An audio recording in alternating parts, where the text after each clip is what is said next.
So, hey everyone, and welcome to this episode of SelfKind with me, Erica Webb, and my wonderful, very special guest, Misty Johnson. I am so thrilled to have Misty with me today, and I will admit a little nervous because I have a feeling some of the things she's got to say are going to hit home. I want to give a little bit of an intro, so I'm just going to read out Misty's bio, and then we're going to dive into a really awesome conversation. So Misty is a social media self-care coach, sister circle facilitator, host of the Unplugged Woman Unplugged podcast, and nurturing presence behind the Unplugged Woman newsletter family. She has spent over a decade taking intentional breaks from social media and is now on a purpose-fueled mission to empower others on their own unplugging journey. At the heart of it all, Misty actively encourages and inspires the practice of social media self-care, ensuring it remains front of mind for social media users. Misty is an advocate for what she refers to as JOLO, the joy of living offline, and invites her clients and community to engage in weekly JOLO moments. I love it. There are so many words in there that I'm like, oh, yes, let's dive into all of that. But welcome, Misty. Thank you so much for being here. Thank you so much for inviting me to be in your space today. I'm looking forward to this conversation. Yes. So let's start by diving into this, kind of 10-year history that you have of taking intentional breaks from social media. I'm really curious to know a little bit more about your kind of I love what you call it, this unplugging journey. I'm curious to know what led to that, why you felt the need to do it, and what you've learned along the way. So that's a big question, but we may as well just dive straight in. Let's do it. So back in 2014, before I was a life coach, I was a personal trainer, and I would have clients coming to me with, these images from Instagram and saying, I want to look like this. I want to have, this booty. I want to have these abs.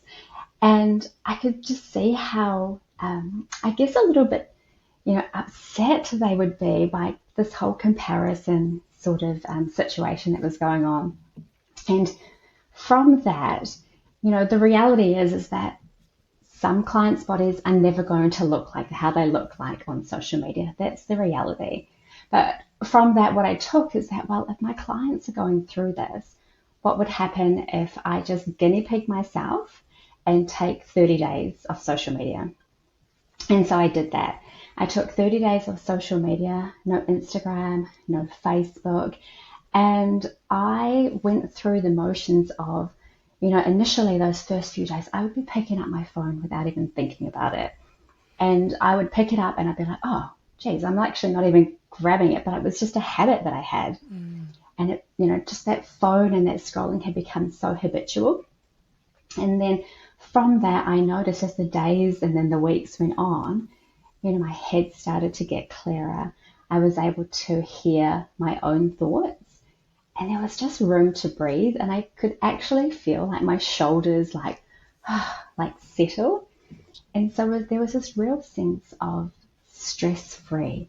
And you don't know that stress is actually sitting there, or that information overload is sitting there, until you disconnect. And this was back in 2014. And since then, the number of people that are now on Instagram has grown, and the information overload and the overwhelm has become like tenfold since then. And so since 2014, I'd been taking, breaks. So it would be 2 weeks here, 4 weeks here. There were some years where I took the whole of winter off. So it was more like a hibernation kind of phase for me. So I could just get back to that real cozy kind of winter. At that point, I was living in Melbourne. I'm now in Queensland. But, Melbourne winters, you do want to kind of hunker down and get all cozy. So going off social media for the entire winter was a really great way just to, nurture myself and to have that really nourishing element. And over the years, these intentional breaks became more frequent.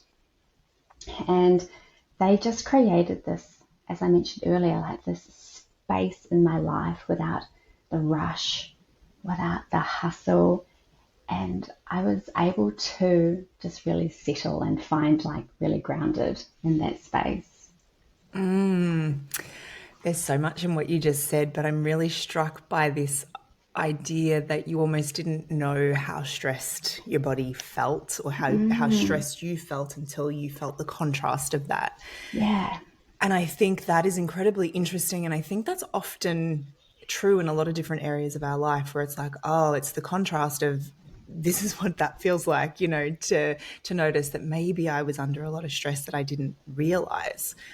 I'm curious, from taking those breaks, do you think that the stress itself was from the comparison, like you mentioned, kind of like living that comparative life?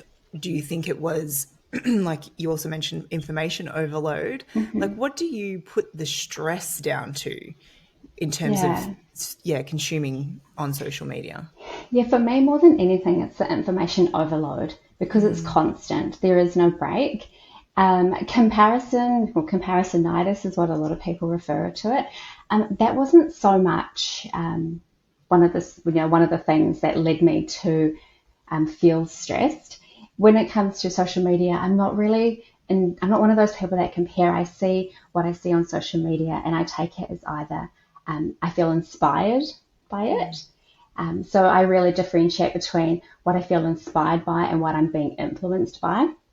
And so that wasn't really the issue, but it was that there was just so much information coming at me right, left and center that my brain literally felt fried.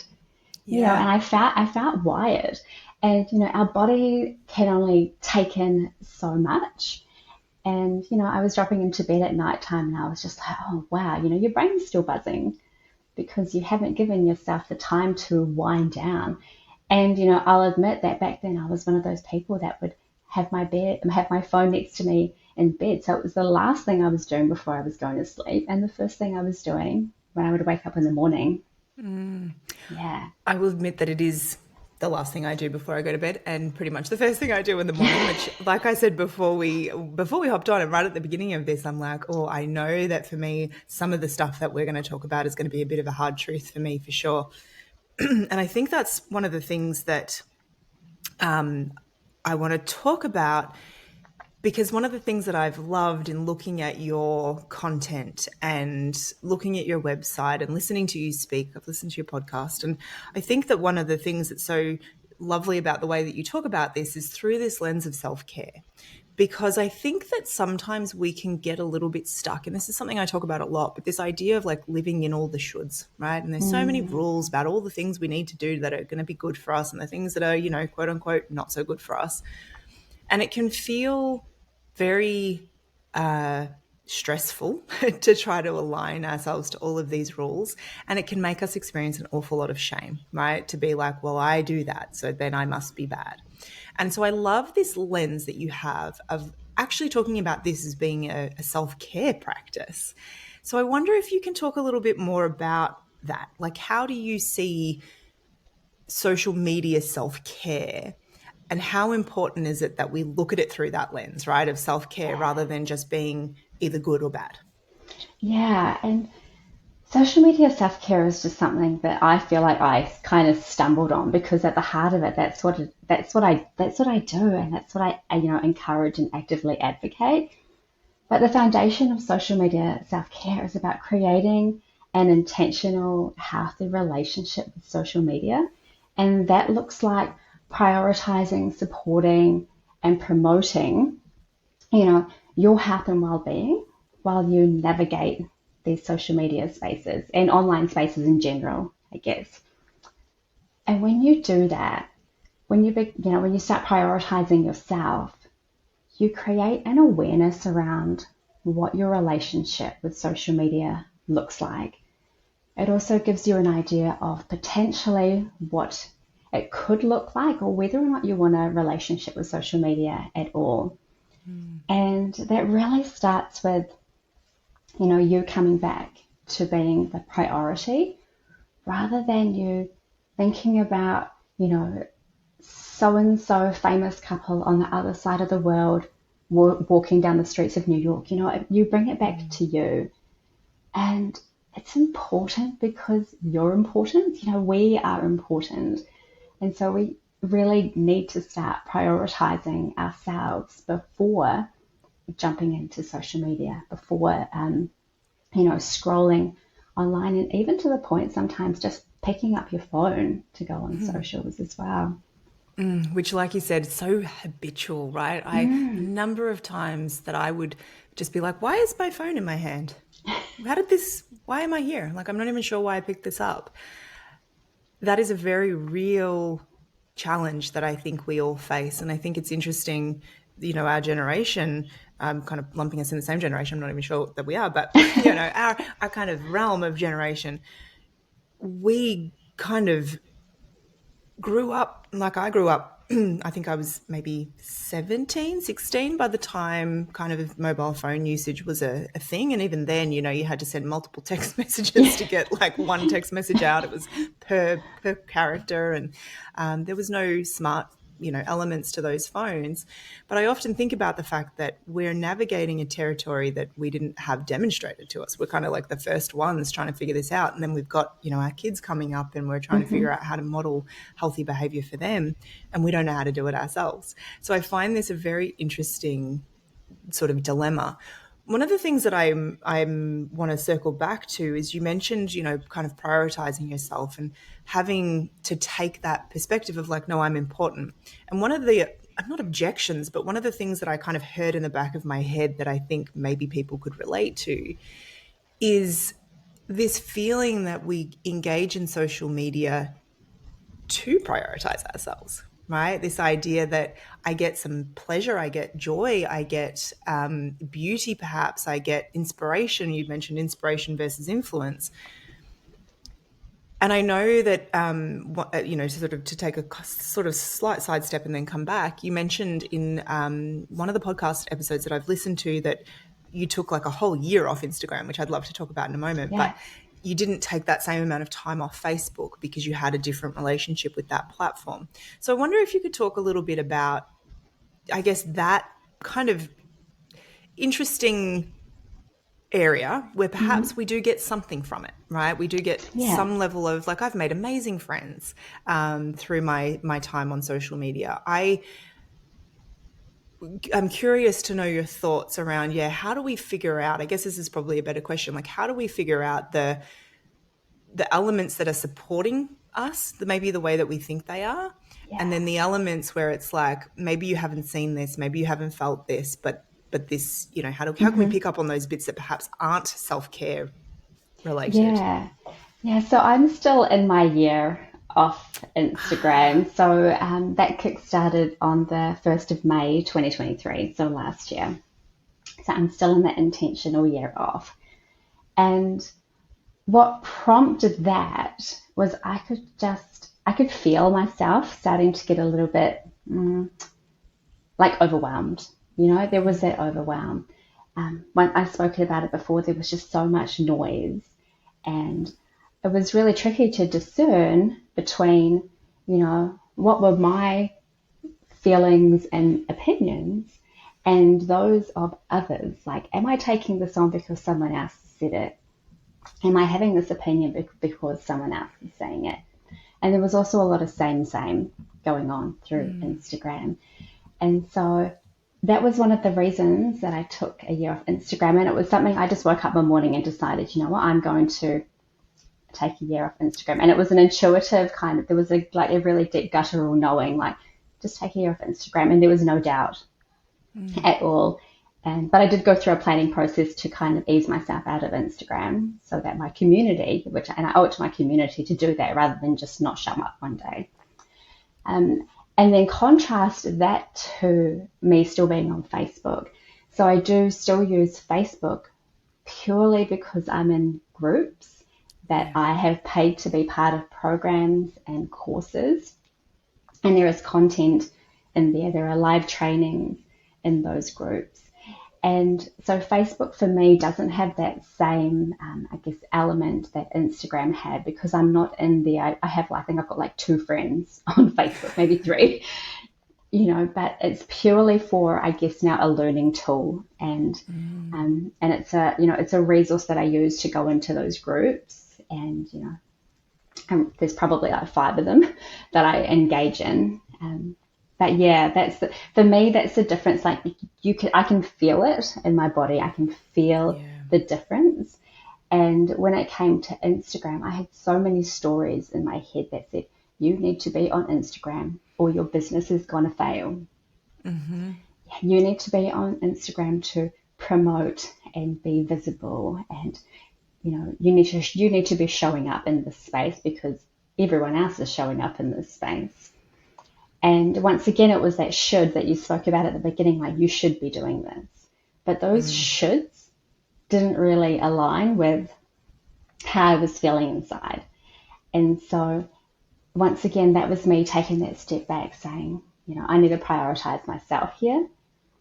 And that's what I did. That's how I took that year off Instagram, and how I use Facebook for groups that I'm in. Yeah, that's really interesting. Thank you for kind of pulling that apart. I love what you said about like, what are my feelings and my thoughts and my opinions compared to what perhaps I'm just now internalizing based on all of the information that I'm consuming. In the work that I do, often people come to me because they aren't feeling very skilled at listening to themselves. They're not feeling very skilled at listening to their body's wisdom and looking after themselves. And I must admit, that's an element I haven't really considered all that much, is this idea that we are so overwhelmed by opinions and by information and by ideas. And I often do consider, though, that I've created a bit of a silo for myself in social media. I share very particular kinds of content and I consume very particular kinds of content. And I almost feel like I'm in my own little bubble where the rest of the world doesn't always make sense outside of that bubble. And I think that that can be a really beneficial thing, but I also think that that can be kind of problematic, right? Because we have siloed ourselves into something that doesn't necessarily have differing viewpoints, and kind of keeps us believing that everyone knows what we know, Yeah. which I think is really interesting too. So I think that's an incredibly important point that you made, and I'm wondering if you've noticed a difference now in your ability to access, because it sounds like you already were very intuitive in terms of accessing your body's wisdom, but has that changed over this year of Instagram? Do you feel like you're kind of even more skilled in that area now? Like, what's changed? Yeah, so I definitely do. So I'm a in human design, I'm a generator. Yes, And so generator is very me too. sacral. Yeah. So very sacral. So now that I don't have so much external noise, it's really allowed me to get quiet and tune into those elements in my body and get curious as to why are they showing up? What's happening, and not necessarily, running to the internet to Google or to have a look to see if anyone else is also experiencing the same things, but getting quiet within myself and saying, how is this potentially a reflection of what I'm doing? What is this trying to teach me? Am I listening? Am I not listening? So in terms of that, it's allowed me to really tune into that gut instinct, that that intuition that we have, but also just my brain space. Like Yeah. my brain space feels clearer, and my ability now to make decisions happens so much faster because I can tune in and trust myself, knowing that the decision that I'm making, mostly when it comes to like business or family, they're coming from me. They're coming from within. So those, in terms of body, those are definitely the two noticeable elements that I have experienced since since starting my year off Instagram. Yeah. Yeah, that's really interesting. Something you said then just made me think, I wonder how much of our desire to constantly pick up our phone has to do with also our desire to be and look busy. This is something that comes up a lot with clients that I work with around, this this identity that we almost kind of all subconsciously take on, that we have to be busy all the time. And I do sometimes notice that for myself when I pick up my phone, that there's this false sense of productivity that goes along with picking up a mobile device. It's quite odd. Has this allowed you to slow down in general? Like, I wonder if that's what I kind of am thinking. Gosh, if I had less time on my device, I imagine that I would feel just slower in general. And I'm curious about that. Yeah, it's definitely allowed me to slow down. And it's interesting that you mention, the sense of false productivity, because I do speak about that with my clients as well. When you're on your phone. So for me, for example, I'd be like, pick up my phone in the morning when I hit Instagram, and I'd be like, share a post, share a story. Oh, that's my work done for the day. Tick. High five, tick, tick, tick. But then I was also feeling really drained. Like, it was energetically draining for me to go through that process, which to me and my body was an indication that it wasn't aligned either. So I was doing things that were energetically draining. Even though I loved doing it, it wasn't until I stopped doing it that I realized that it wasn't aligned. And then the slowing down piece, it happens because you don't have this phone. You don't feel like you're in a rush. And one thing that I feel like Instagram for me, or social media, is this, we kind of set ourselves up to be available, to be accessible, and we feel like there's that instant, we feel like we need to reply to a message straight away or engage straight away. So that, when you remove that element, things just naturally start to slow down. And, I thought I was going to be filling up all my time doing all these incredible things, doing all these fun things, and that didn't happen, and life just went on as normal. But it meant that, I'm reading more. I'm so much more present with my daughter, because I'm not thinking about, what's the next post I need to send out? What story? Oh, can I make this a story? Is this activity right now? Can that be shared too? So, wait, don't move. I need to take a photo. I need to take a video. So it allowed me to be really present with her, because I didn't have this constant pull trying to create content out of everyday life. Yeah, gosh, I can relate to that. I find, so the people who listen to my podcast, most of them are not business owners, I don't think. And if you're listening and you're like, yes, I am, you can correct me on that. But I think a lot of my clients and a lot of the people who listen to the podcast are not self-employed, although some of them are, for sure. And I wonder if you've seen, because I can completely relate to that, and I'm in a bit of a period at the moment with my relationship with social media where I was so incredibly consistent on social media. And amongst my kind of like business friends, I'm known as being a very like good, quote unquote, Instagram user, because I, have provided heaps of really great content on there, been very consistent. I had one friend be like, every time I open Instagram, it's your face. And, so there was an element of like, yeah, I'm doing this right.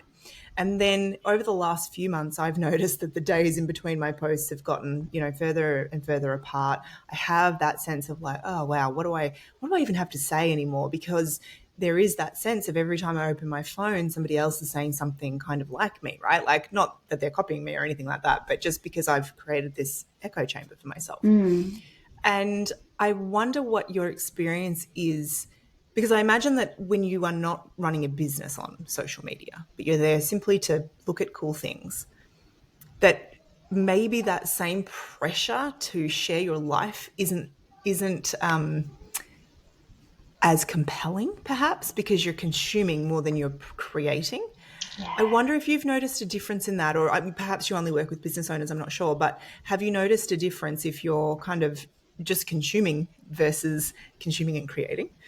Yeah, and so a lot of my clients are business owners, but they aren't coming to me because of that. They're coming to me because social media is impacting their personal lives.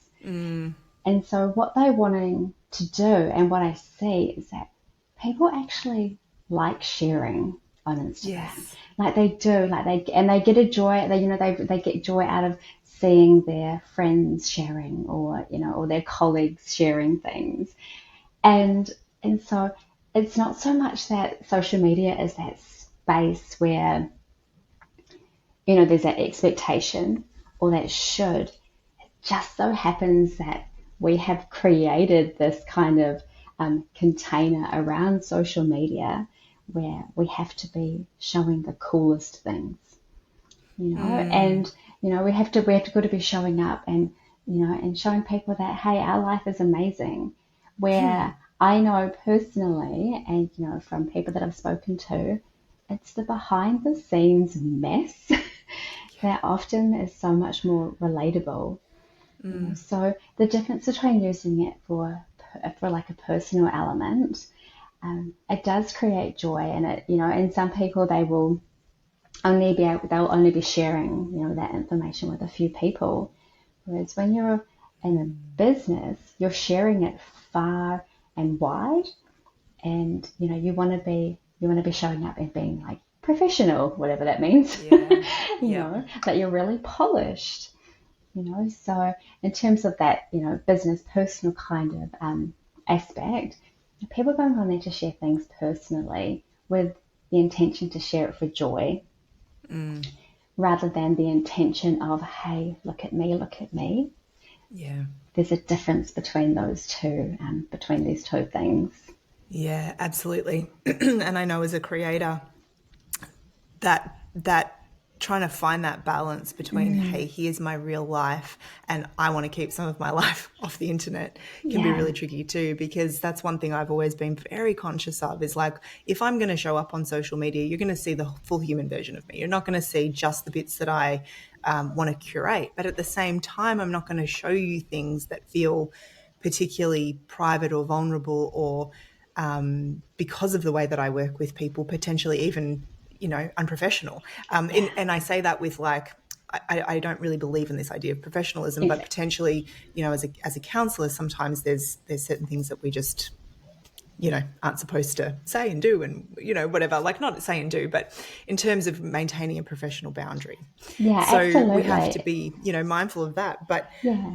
And I feel like, the best way, a really good indication is if, like, I was to meet you in real life, would I be meeting the person that I see on social media? Or am I going to be meeting somebody completely different? Who is this? Yeah. Yeah. So are you putting out this persona purely for social media that is in complete contrast to who you are as a person? And you can still, you can still be this, and you can still put your true self out there on social media without, throwing in the kitchen sink of what's happening at home. Absolutely.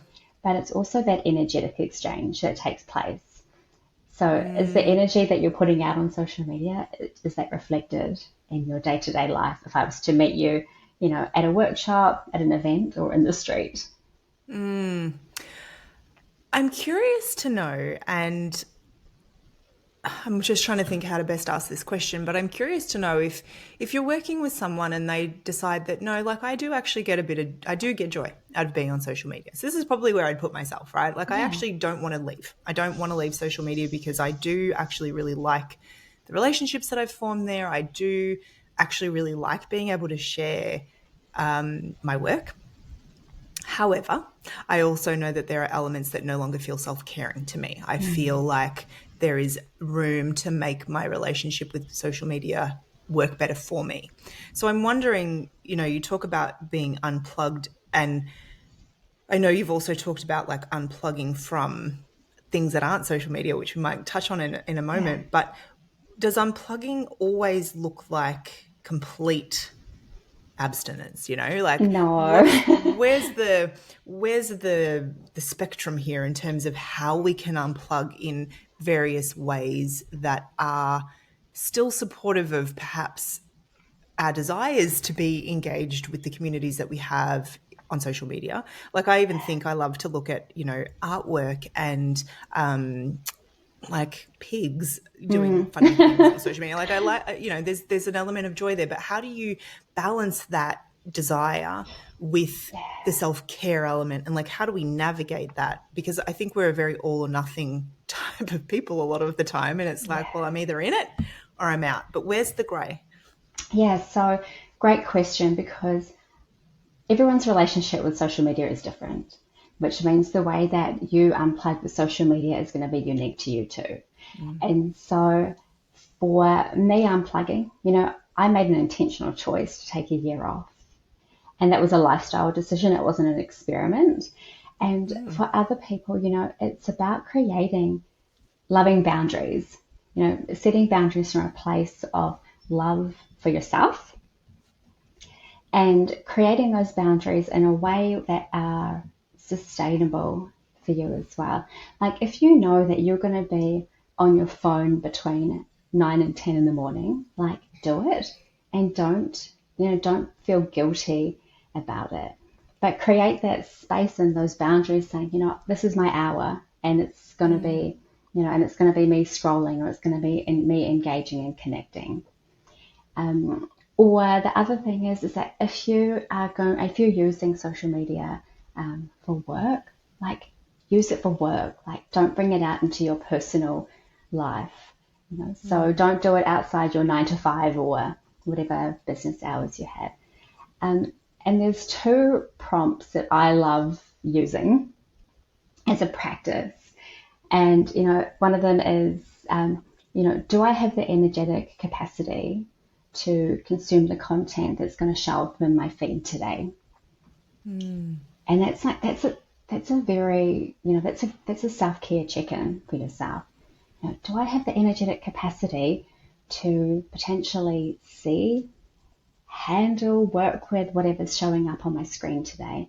And that could be whether or not you're on social media, or whether or not you are, looking just at the news or just scrolling on your phone in general. And the other practice that I love is like, what is my intention for being in this space? When I pick up my phone, why am I going to Instagram right now? What's the intention behind it? And that creates a really beautiful foundation, because if you start, wandering off from that and you end up scrolling, which we have all done, and then 2 hours later, we're still looking at like cat videos or pig videos. Yes. You're like, oh wow, that's so far removed from the intention that I came here to do. But it's about checking in with yourself, sometimes even before you jump on your phone. But even when you're aware, when you bring yourself back into that awareness when you're on your phone, that brings you back into that present moment, and you're like, okay, right, and you put your phone down. Yeah. So it's not, so it's not neither good nor bad. It's just this neutral kind of ground that we just need to take a little bit more responsibility for. I feel, and there's lots of other practical tips, that you can have in terms of, as I said, you can set time limits. You can take the notifications off your phone, although even doing that, sometimes if your phone is in reach, notification or not, you will still go and grab it. So, it works for some people, it doesn't work for others. And then getting to the heart of, why am I picking up my phone? Am I bored? Am I looking for connection? Am I wanting to communicate with someone? And then can you take those feelings or emotions that you're trying to meet with social media, and can you go and meet them by doing something else? Can you go out and put your feet on the grass, and just let the sun fall on your face, or if you're looking for a laugh, if you're looking for something to pick you up, for something funny, is there somewhere that you can meet that need away from social media? So there are all these different elements that you can work with. And one tool that I really love is what I call a what else instead list.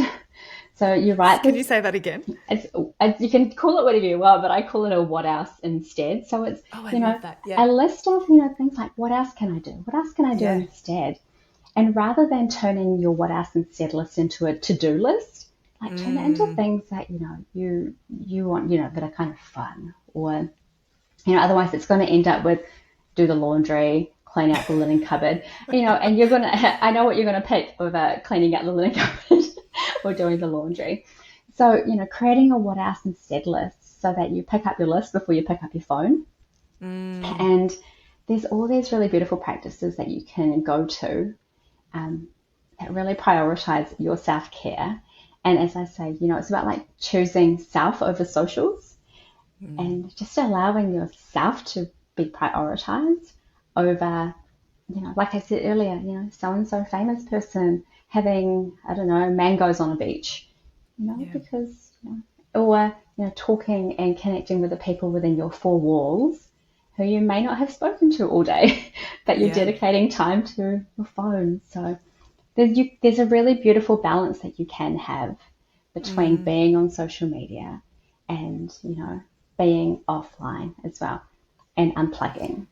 Yeah, I really appreciate your language there in terms of very much being out of the shame. I think that this is the thing that I really, I resonate with so much of what you're saying, but I really appreciate that element of managing how we spend our time, managing how we manage our energy without having to rely on guilt and shame and kind of those hard tactics that I think are so often what we go to. And it's just completely not my style. And so I really appreciate that. And I think what you said there about, your energetic capacity, this really struck me the other day. I opened my phone to, who knows what to do, look at something. And an image popped up on my feed that I just was not prepared to see. And it very much derailed me. And I think on reflection, I was like, wow, I wasn't really in the best space to pick that up because I wasn't even really particularly like regulated in that moment. And I know that about myself, I through the practices that I have, I'm quite in touch with how I feel. But it's like, how do you use that information skillfully to then make decisions about what's going to feel good for you? And I think that is such an important point because we can't control what pops up on our feed. We can control who we follow for sure. Yeah, exactly. But they will sometimes post unexpected things and they're not always, we don't always have the warning that they're coming. And so I think that's a really important point. So I love this idea of loving boundaries, like really focusing on that element of, like you said, self-care, of love, of prioritizing you.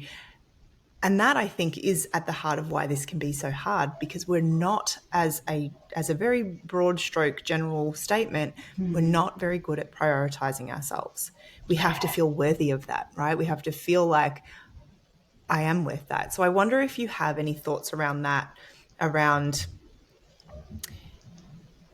and I'm pausing just because I know this is something that I talk about often, but I think it's one of those things that is just an ongoing challenge in our world. Yeah. How do we get to the point where even if we don't quite believe it, we're willing to act on the belief that it's possible that I'm worth it? And I wonder if you have any sort of ideas, thoughts, tips, suggestions around that. Yeah, and it's actually a really beautiful point because it does, there's that overlap between that self-care and feeling worthy of that self-care. And this element here, it's not, when it comes to self-care, social media self-care, it's not about the big, fluffy, over-the-top self-care that we see on social media. It's about taking what we're already doing and, adding an element of presence. It's taking what we're doing and, having, that moment of gratitude for it. And whether, and as you said before, can we just start believing, or, can we believe or just feel like we're worthy of it? We're not doing anything different. We're just changing the way we look at it. We're just changing the lens in which we see ourselves in that moment. And presence and gratitude to me are self-care. So I think sometimes when it comes to self-care, it's great that we've been talking about it and we have a whole hashtag Self-Care Sunday, but it also sets people up for unrealistic expectations a lot of the time. Whereas social media self-care is completely different. I feel like you can do it in the moment. And as I mentioned, coming back to that presence, being mindful of when you're making your cup of tea or your coffee, like just taking in the water pouring out of the kettle, little moments like that, and really anchoring into those. So it's about taking what we already do and, being in that moment, experiencing that moment.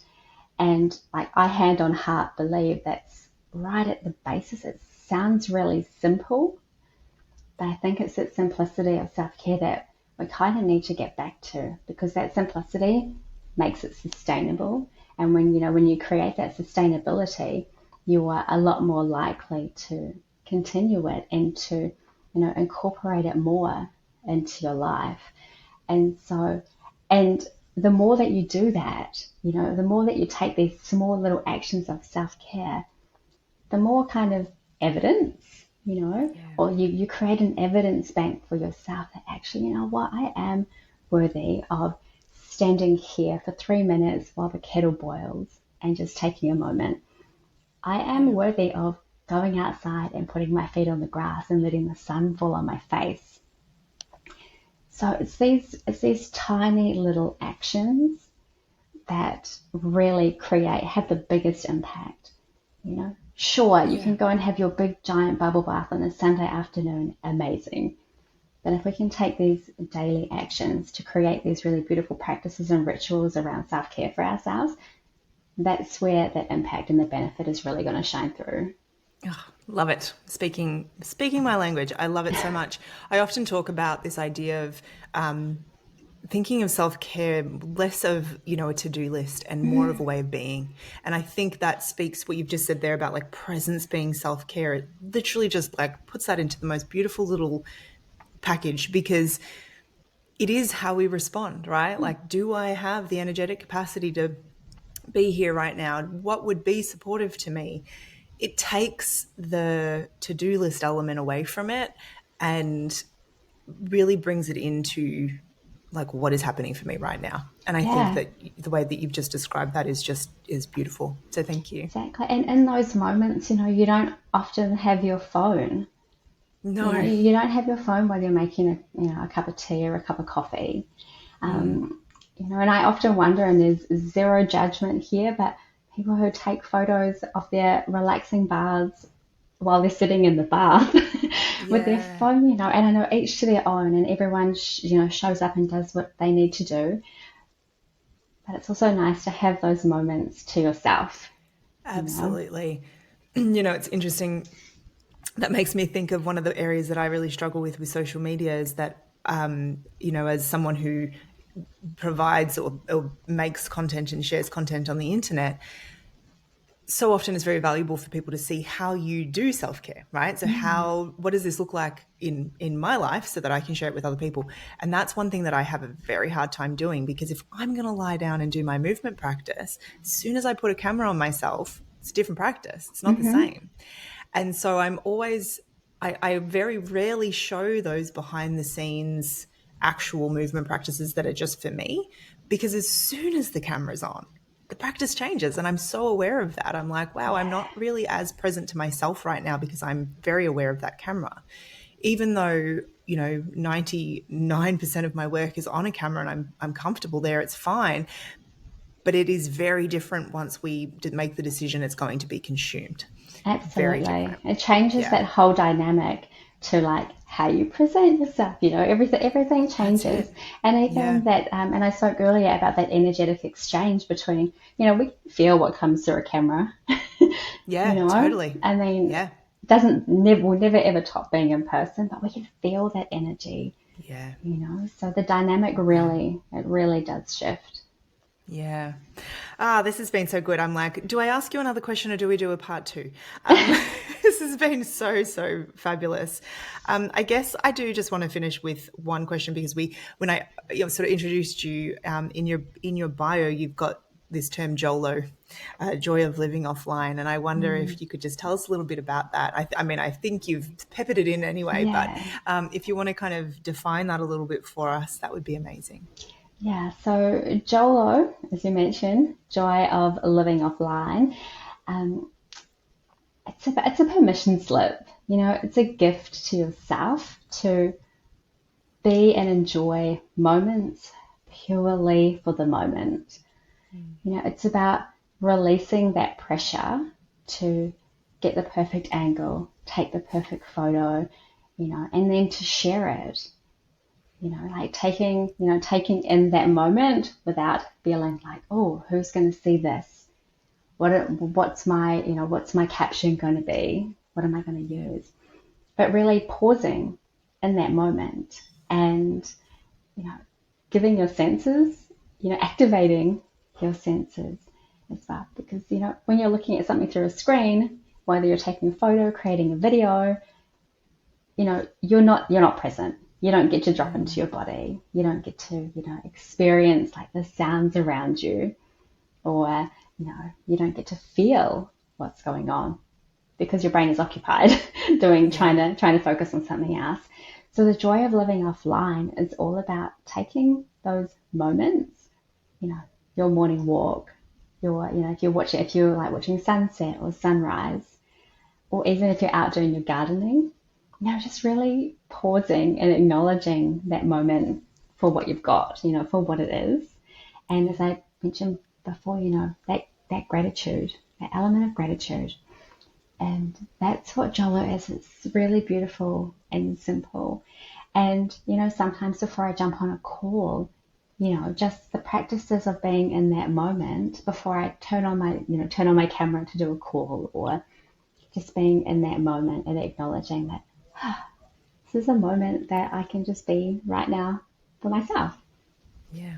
And that's an element of, of self-care, coming back to it and prioritizing self. And, my daughter is with me most of the time, and it doesn't, it doesn't matter that, she's running down the beach or she's running around, you still get to be present and experience that, with her and with those around you. And you'll start to notice things that you've never noticed before.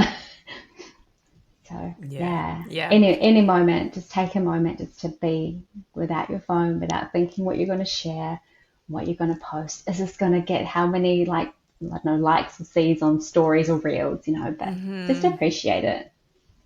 Yeah. Yes, I am a big appreciator of just those small little things, right, that could otherwise go left unnoticed. I love that very much.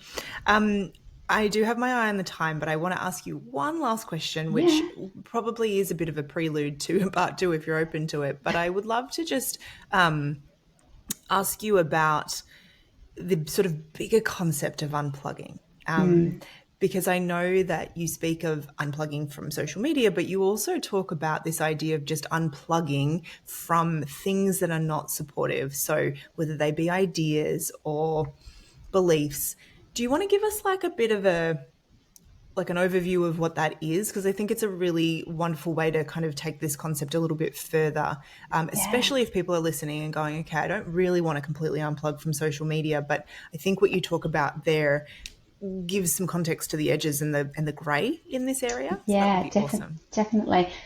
So when it comes to unplugging, and once again, this is purely from my experience and my perspective, yes, it's unplugging from social media, but it's also about unplugging from, those stories, the mindsets, the beliefs that you may have in other areas of your life that are keeping you in a box, I should say, keeping you in a box. And, just really disconnecting and giving yourself the permission to disconnect and unplug from those and experience and get curious, I guess, about what's on the other side of that.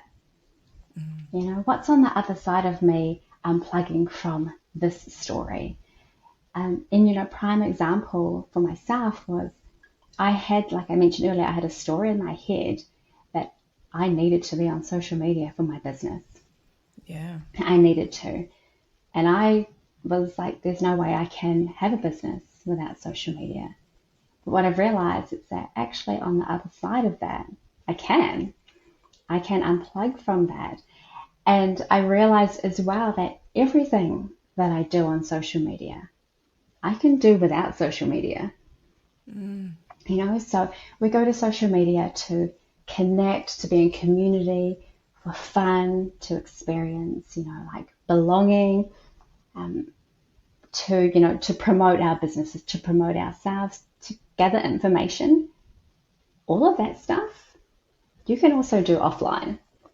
You don't need to be on social media. And so when I unplugged from that story that I had to be there, I was able to uncover all these other things that I was actually able to do without social media. And until you've done it, and I think this is with everything, until you've exercised or eaten well, or until you engage in that creative, pursuit, until you've gone through that process, you don't know what is possible, and you don't know what opportunities lie on the other side of unplugging from that mindset or that belief or that story. And that can apply to so many areas of your life. Like for me, I'm a mum. Having to unplug from a lot of stories and beliefs and mindset, that has really supported me, because it means now I get to do mum life my way. Yes. Without being influenced, And so, unplugging from social media, I feel, was one of the catalysts in me having permission and allowing myself to unplug from other areas of my life as well. And that makes sense, especially after what you said about, and I wrote this down because I think it's such a good distinction between that, being inspired versus being influenced. So it makes sense that if we're kind of plonking ourselves into the social media landscape and being overwhelmed by information, the parenting one is such a good example. I unplugged from that belief very early on in my parenting journey because I was so overwhelmed by this idea of like what I had to do to be a good mum. And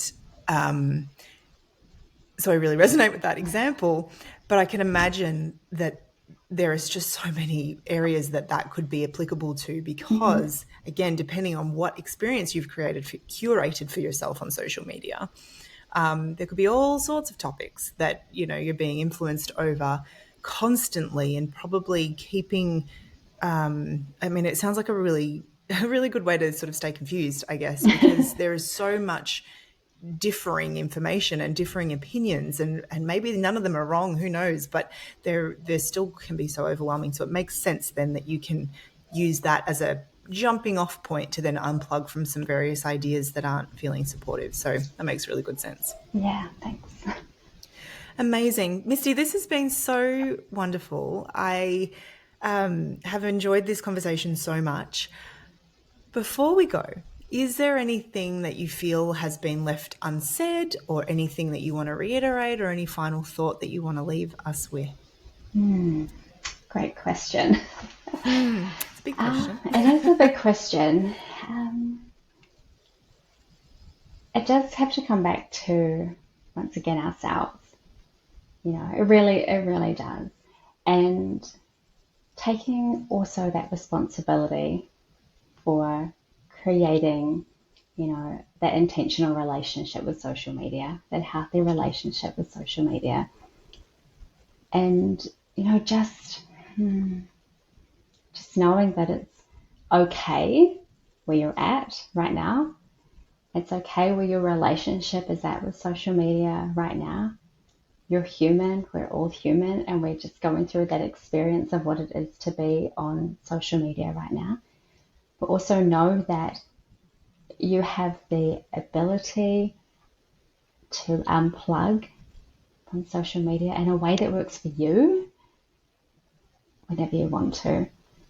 And it starts with just creating these beautiful little self-care, social media self-care tips and practices, putting those into place, and going back to, do I have the energetic capacity to be in this space today? And I think that's probably where the big takeaway would be, that energetic capacity. Do I have it to be in this space today? I love that prompt. That is beautiful. Thank you. Sure. So how can people connect with you? I imagine it's not on Instagram. So Yeah, where should no. they go if people want to learn more about what you do and how to work with you and how to just learn more about your perspective? Where can people connect? Yeah, so the best place to connect with me is on my website, which is www.mistyjohnson.co. And yeah, that's probably the best way because you've got access, you can jump onto my podcast on there, you can jump onto read my blogs through there. So I do still have an active Instagram account, which is now on a private setting because I didn't want to deal with all the potential spam stuff that I would come back to if I decided to come Yes. back in a year.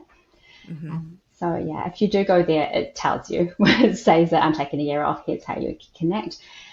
Yeah, or through, each week on a Monday, I send a letter out to the Unplugged Women newsletter family. And if any of this resonates today with what we've spoken about, come along and join the fam, and you can do that on my website as well. Amazing. I'll make sure I pop the link for that in the show Thank notes you. as well. Thank you again, Misty. This has been an absolute delight, and I'll look forward to talking to you again soon. Beautiful. Thank you so much for having me.